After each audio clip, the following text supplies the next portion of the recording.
9वीं class का वार्षिक परीक्षा के लिए असाइनमेंट एसएस का है। सही जोड़ी मिलाइए।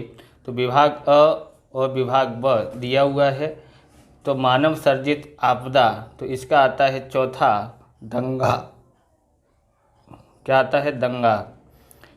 प्राकृतिक आपदा, तो इसका आता है भूकंप, पाँचवा, ये दूसरे का पाँचवा।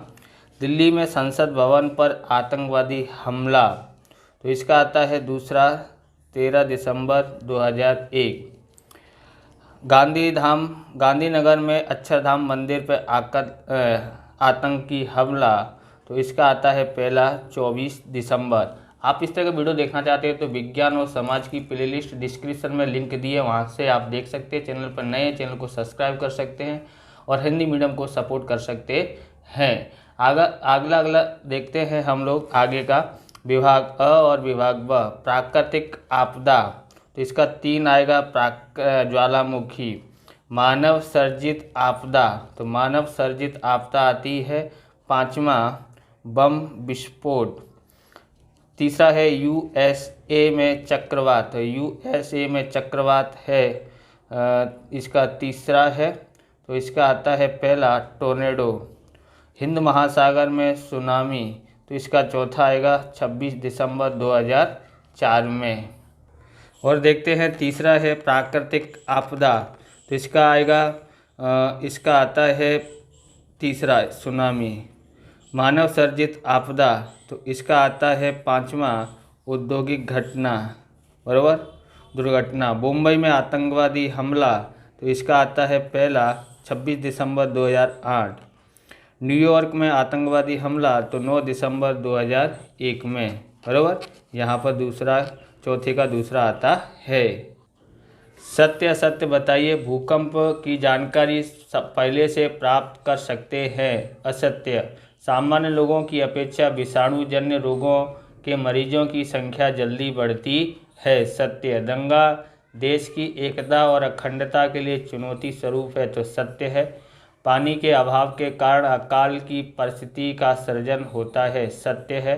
भोपाल गैस कांड गुजरात राज्य में हुआ था, असत्य है। छठा है, वातावरण में विक्षोभ से बनी तूफानी पवनों को जापान में हरिकेन नाम से जाना जाता है, असत्य है ये वाक्य। अब देखते हैं एक एक वाक्य में उत्तर दीजिए, एक शब्द में उत्तर दीजिए।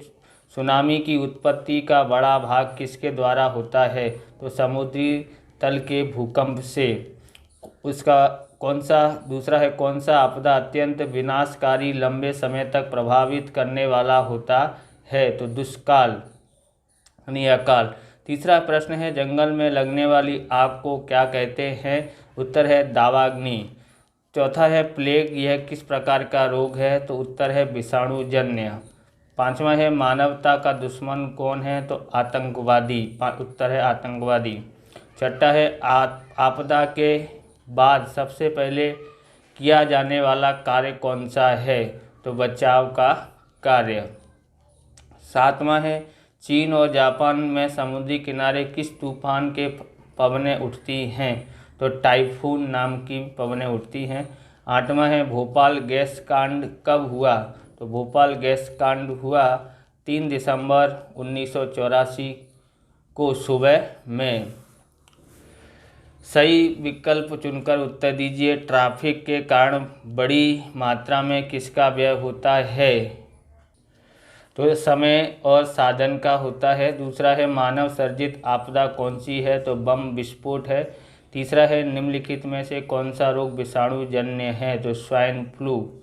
चौथा है, निम्नलिखित में से कौन सी आपदा प्राकृतिक आपदा है? तो भूकंप प्राकृतिक आपदा है। पांचवा है, बड़ी संख्या में लोग बाढ़ को किसके साथ जोड़ते हैं? तो नदी के साथ जोड़ते हैं। छठा है, बाढ़ उतरने के बाद पीने के लिए कैसे पानी का उपयोग करना चाहिए? उबाला हुआ पानी। अब हम सेक्शन सी देखते हैं। 8 नंबर के इसमें से आते हैं, इसलिए ध्यान रखना, सब तैयार करना, सेक्शन सी और डी दोनों। और सेक्शन ए यहाँ पर है, पहला, जंगल की दावाग्नि आग न लगे उसके लिए क्या करना चाहिए? तो वन विभाग को सूचना का पालन करें। सूक्ष्म मौसम में वन क्षेत्र में विशेष पेट्रोलिंग की व्यवस्था करें। वन विभाग के कर्मचारियों को दावाग्नि बुझाने की विशेष तालीम प्रशिक्षण दी जाए। वन क्षेत्र में प्रवास करते समय सुलगती बीड़ी या अन्य चीज़ें न फेंकें। दावाग्नि के आसपास के इलाके में रहने वाले लोग वन विभाग की सूचनाओं की अवहेलना न करें। विषाणुजन्य रोगों से बचने के उपाय। उत्तर। विषाणुजन्य रोगों से बचने के लिए का महत्वपूर्ण उपाय यह सावधानी रखनी है कि उनका संक्रमण न हो। प्रचार प्रसार द्वारा लोगों को इन रोगों के होने के कारण, परिणामों तथा बचावों के उपाय से परिचित कराना चाहिए। उसके लिए रोग प्रतिकारक टीका लगवाना चाहिए। रोगियों के इलाज के लिए अलग वार्ड व्यवस्था करनी चाहिए। अंतर्राष्ट्रीय संगठन विश्व आरोग्य संस्था WHO की विषाणुजन्य रोगों की रोकथाम हेतु दी गई सूचनाओं और मार्गदर्शिकाओं के अनुसार कदम उठाने चाहिए। आतंकवादी हमलों से बचने के लिए क्या करना चाहिए? तो आतंकवादी हमलों से बचने के लिए हमें निम्नलिखित उपाय कर सकते हैं। किसी भी संदेशजनक गतिविधि की जानकारी पुलिस को दीजिए। सार्वजनिक स्थलों जैसे कि शॉपिंग मॉल, सिनेमा घरों, बगीचों, धार्मिक स्थल में पड़ी लावारिस वस्तुओं को हाथ न लगाएं। किसकी जानकारी सुरक्षा पर तैनाती सुरक्षाकर्मी को दीजिए। सुरक्षा के लिए दी जा रही अंग तलाशी की प्रक्रिया में सहयोग कीजिए। यदि घर किराए पर दे रहे हो तो उसकी जांच समीप के पुलिस थाने में करवाइए। कानूनन ऐसा करना अनिवार्य है। सार्वजनिक स्थानों को CCTV से सुसज्जित कर बनाना चाहिए। लावारिस पड़े वाहनों की सूचना पुलिस को दें। यात्रा के दौरान बस या ट्रेन में कोई व्यक्ति अपना सामान छोड़कर उतर गया है, यदि ऐसा लगे तो तत्काल जवाबदार व्यक्ति को सूचना दें। पड़ोस में रहने वाले व्यक्तियों में यदि कोई व्यक्ति अकेला रहता हो, स्थानीय लोगों के साथ हिलता मिलता ना हो, देर रात तक कंप्यूटर पर काम करता हो, ऐसे लोगों के संदेशजनक व्यवहारों की जानकारी पुलिस को दें। चौथा है भोपाल गैस कांड के विषय में जानकारी दीजिए। मध्य प्रदेश की राजधानी भोपाल में स्थित यूनियन कार्बाइड कारखानों में जंतुनाशक दवाओं का उत्पादन किया जाता है। वहाँ उत्पादन प्रक्रिया में मीक नामक एक अत्यंत ही विषैली गैस का उपयोग होता है। इस गैस को बड़ी बड़ी टंकियों में संग्रहित किया जाता है। 3 दिसंबर 1984 के माह में उस कारखाने की टंकियों में विषैली मीक गैस का रिसाव हुआ, जो लगभग 40 मिनट तक जारी रहा। एकदम भोर में घटित इस घटना से पल भर में भोपाल की निकट घनी आबादी में तीव्र गति से गैस फैल गई और आधिकारिक आंकड़े के अनुसार लगभग 2500 लोग मारे गए। इसके उपरांत हजारों भोपाल वासियों इस गैस से प्रभावित हुए। मनुष्यों के अलावा हजारों पशु पक्षियों को विषैली गैस निगल गई। इस गैस से पेयजल, जलाशय और भूमि गर्भस्थ एवं नवजात शिशु, सरगर्भा महिलाएं, अबला, वृद्ध सभी उसके दुष्प्रभाव का भोग बने। लगभग 10,000 लोग स्थायी रूप से विकलांग हो गए, जबकि 1.5 लाख लोग आंशिक रूप से विकलांगता का शिकार बने थे। 5वां है सुनामी के विषय में संक्षिप्त जानकारी दीजिए। समुद्र में उत्पन्न होने वाले अत्यंत शक्तिशाली विनाशक लहरों को सुनामी कहते हैं। इनकी उत्पत्ति सागर महासागर के तल में रिक्टर स्केल 7 या उससे अधिक तीव्रता वाले भूकंप अथवा समुद्री ज्वालामुखी के विस्फोट या बड़े पैमाने पर सागरीय भूस्खलन से होती है। सुनामी शब्द जापानी भाषा का है, जिसमें इसका अर्थ होता है विनाशक लहरें। अधिकतर सुनामी की उत्पत्ति समुद्र तल के भूकंप के कारण होती है। इस कारण इससे भूकंपी लहरों के रूप में भी जाना जाता है।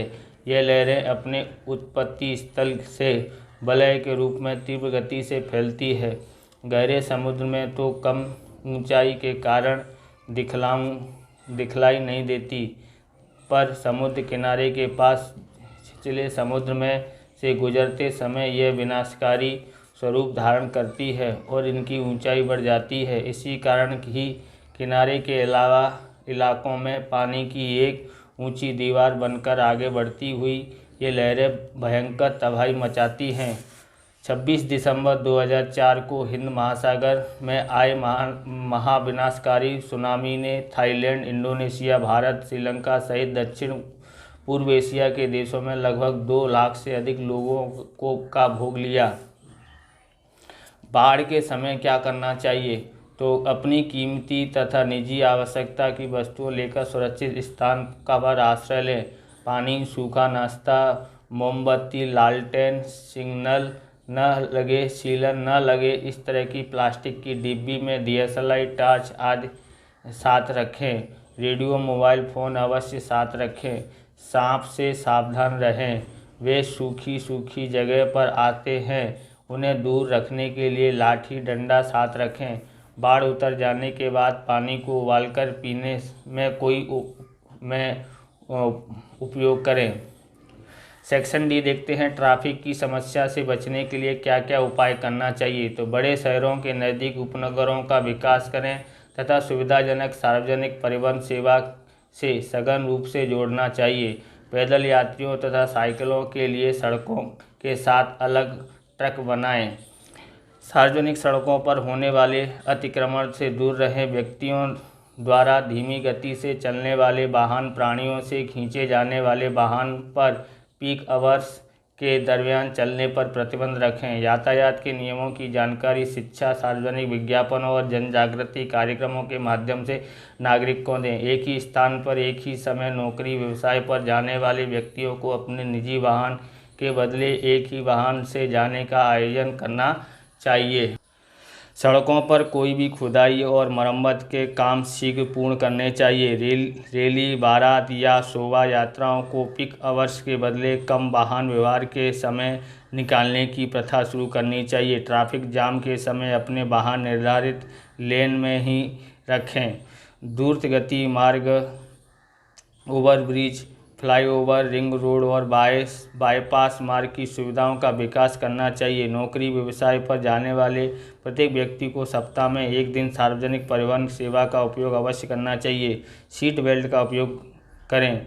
नशा करके वाहन चलाने वाले, लाइसेंस बिना के वाहन चालक, अत्यंत तीव्र गति से वाहन चलाने वाले तथा ट्रैफिक नियमों का उल्लंघन करने वाले को सख्त सज़ा की व्यवस्था करनी चाहिए। आपदाओं के पश्चात पुनः स्थापन पर टिप्पणी लिखिए। तो आपदाओं से पहले काम बचाव है, दूसरा क्रम राहत पहुंचाना और अंतिम पुनर्वास का क्रम रहता है। आपदाओं के समय स्वरूप में मुताबिक पुनर्वासन की आवश्यकताएं भी भिन्न भिन्न प्रकार की होती हैं।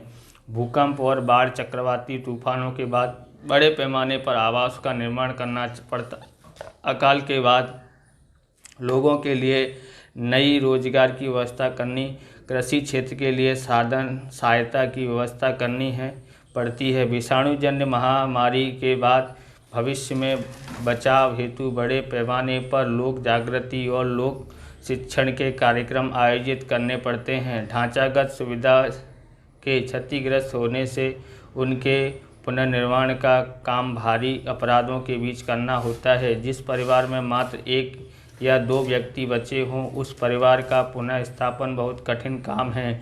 जिन लोगों ने विनाश को प्रत्यक्ष देखा है, उन्हें मानसिक आघात से छुटकारा दिलाने हेतु मनोचिकित्सक की व्यवस्था आज समय पर न हो सके तो वह आगे चलकर बुरे परिणाम ला सकता है। बच गए लोगों में से स्थायी रूप से विकलांग हो चुके लोगों के लिए प्रशिक्षण रोजगारी की व्यवस्था जरूरी है। तीसरा है, बाढ़ के समय क्या करना चाहिए, क्या नहीं करना चाहिए। तो क्या करना चाहिए? तो अपनी कीमती निजी आवश्यकताएं वस्तुओं लेकर सुरक्षित स्थान पर आश्रय लें। पानी, सूखा नाश्ता, मोमबत्ती, लालटेन, सीलन न लगे इस तरह की प्लास्टिक डिब्बी में DSLR टॉर्च आदि रखें। रेडियो, मोबाइल फ़ोन अवश्य साथ रखें। सांप से सावधान रहें, सूखी जगह पर आ सकते हैं, उन्हें दूर रखने के लिए लाठी डंडा साथ रखें। बाढ़ उतर जाने के बाद पानी को उबालकर पीने में उपयोग करना चाहिए। क्या नहीं करना चाहिए? तो बालक को भूखा न रखें। बाढ़ के पानी से बना खाना न खाएं। सुरक्षित जगह से बाहर जाने से पहले रास्ते और परिस्थिति की सही स्थिति जाने बिना निकलें। चौथा है, आपदा के कारण मानव जीवन पर पड़ने वाले प्रभाव समझाइए। आपदा के कारण मानव जीवन पर निम्न प्रभाव पड़ते हैं। तो आपदाओं के भौतिक प्रभाव चल अचल संपत्ति को भारी हानि पहुंचती है तथा वह नष्ट हो जाती है। सड़क, रेल मार्ग, पुल, बिजली, गैस आपूर्ति, संदेश व्यवहार व्यवस्था जैसी ढांचागत सुविधाओं को भारी क्षति पहुंचती है, जिसका तत्काल निवारण भी नहीं किया जा सकता है। बाढ़ के कारण कृषि योग्य उपजाऊ भूमि में भारी कटाव और अपक्षरण जैसी हानि होती है। जनजीवन पर प्रभाव, आपदाओं में से अनेक लोगों की जान चली जाती है तो बहुत से लोग स्थायी रूप से विकलांग हो जाते हैं। सामान्य नागरिकों का स्वास्थ्य भी बिगड़ता है। जिन्होंने अपने स्वजन को खोया है वे भारी आघात और हताशा में होते हैं। उन्हें उन मानसिक वेदना से बाहर निकालना कठिन काम है। कुछ बालक अनाथ हो जाते हैं तो किन्हीं वृद्धों का सहारा छिन जाता है, जिससे वे विषम परिस्थिति में पहुंच जाते हैं। इनके पुनर्वास का कार्य भारी झंझट श्रम का है। आपदाओं का आर्थिक प्रभाव, तो आपदाओं के बाद पुनर्निर्माण के लिए बड़े पैमाने पर भारी वित्तीय पूंजी की व्यवस्था करनी पड़ती है, जिसका सीधा प्रभाव चालू विकास योजनाओं पर पड़ता है। वित्तीय साधनों की कमी उत्पन्न होने से योजनाओं को पूरा करने की अवधि बढ़ जाती है। औषधीय इकाइयों फिर से कार्यगत बने तब तक बेरोजगार का प्रश्न विकट बनता है। आपदाग्रस्त विस्तार के लोगों को आर्थिक दशा कमज़ोर हो जाती है। आपदाओं के सामाजिक प्रभाव, आपदाग्रस्त इलाके में कोई भी स्थानांतर या पलायन उस विस्तार की सामाजिक ढांचे को प्रभावित करता है। सामाजिक उत्सव या सार्वजनिक समारोह के प्रसंग फीके तथा पहले की तुलना में नीरस बन जाते हैं। उनके मूल स्वरूप में आने में वर्षों लग जाते हैं। सामाजिक ताने बाने में परिवर्तन आने से सामाजिक संस्थाएं कमज़ोर हो जाती हैं। विश्व की विभिन्न आतंकवादी घटनाओं की जानकारी दीजिए। तो यहाँ पर है उत्तर है पहला है 9 दिसंबर 2001 में संयुक्त राष्ट्र अमेरिका में एक आतंकवादी संगठन द्वारा श्रृंखलाबद्ध आत्मघाती हमला किया गया। उस दिन सवेरे 19 आतंकवादी ने 4 जेट यात्री विमानों का अपहरण किया। उनमें से 2 विमान न्यूयॉर्क शहर के 2 टावरों के साथ टकराए।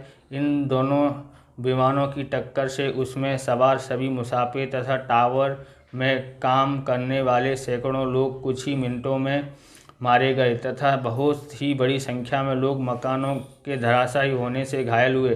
बाकी 2 विमानों में एक पेंटागन से टकराया और दूसरा पेंसिल्वेनिया के एक खेत में जाकर गिरा। हालांकि उन 2 विमानों से कोई व्यक्ति जीवित नहीं बच सका।